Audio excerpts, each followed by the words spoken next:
Bring her back. Brand new A24 film that just hit theaters. Film's co-directed by the Philippou brothers, Danny and Michael. Their first film was Talk to Me back in 2022 for A24 and has been one of the sleeper horror hits of the 2020s decade.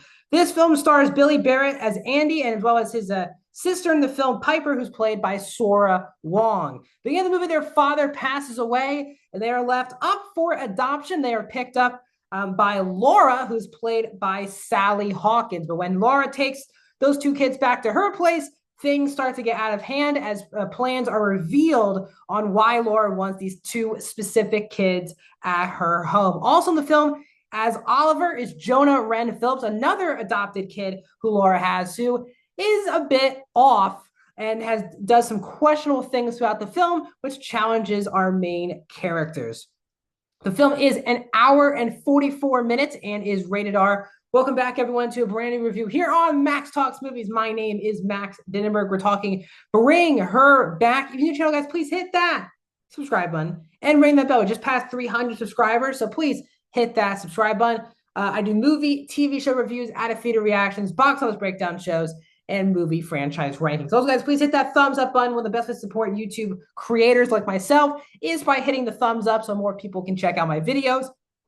And comment down below. First of all, have you seen Bring Her Back? And do you think this movie is better than Talk to Me, worse than Talk to Me? Are the Philippou brothers some of the next big horror filmmakers working today? Let me know down in the comment section down below. Nice. So, guys, please hit that thumbs up button. So, Bring Her Back was a movie that I was very intrigued by. I really liked Talk to Me in 2022. I don't think it's a horror classic or one of my favorite horror movies of the last 5 years, but it made its mark on me, especially as filmmakers making their first directorial debut. It was a really, really well done horror film, and I've rewatched it on Max, and so I really like Talk to Me. So I was excited for Bring Her Back. And I actually think this movie is even stronger than Talk to Me. I think this is an excellent film. And there's a lot of reasons that go into that. Now, first, I do think the Philippou brothers are special filmmakers, especially here in the horror space. Yes, their movies do have to do with a lot of trauma, depression, especially childhood trauma in both films. And while that is the case, they create such an atmosphere that is different to a lot of other horror filmmakers in their movies, because obviously they also write all of their films as well. Not just is something off, but the movies themselves feel scarier, I think, especially this one. They kind of feel at times very real situations, and they're throwing in these very horrific things into it.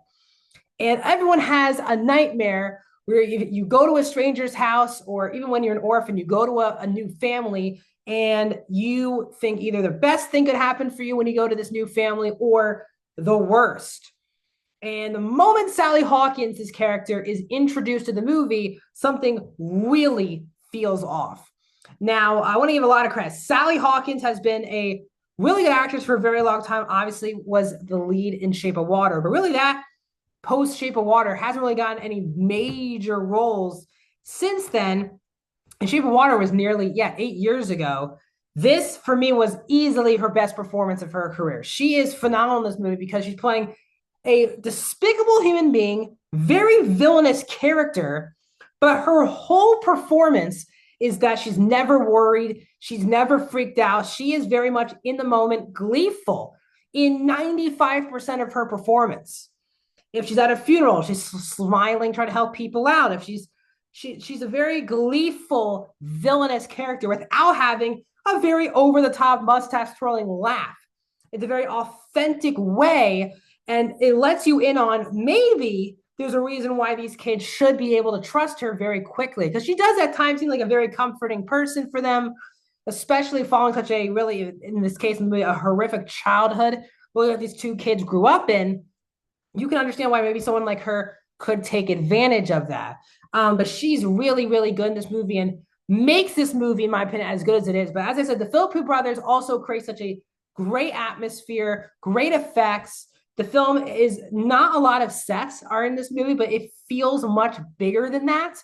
And that's what's special about horror films. The best horror films don't need all the CGI and over the top green screen effect. They can work in 1, 2, 3 locations in a whole movie and get so much accomplished by still making it feel cinematic. And Bring Her Back really does feel cinematic. Now, what's also tough is 3 of the 4 main performances in the movie are child performances, and they're all excellent. I think Barrett and Wong have really good chemistry together. The one to watch, though, is Jonah Ren Phillips as Ollie, who is a character that does not speak that much, but does some really awful stuff throughout the entire film. That is a really tough performance for anyone, much less a child actor.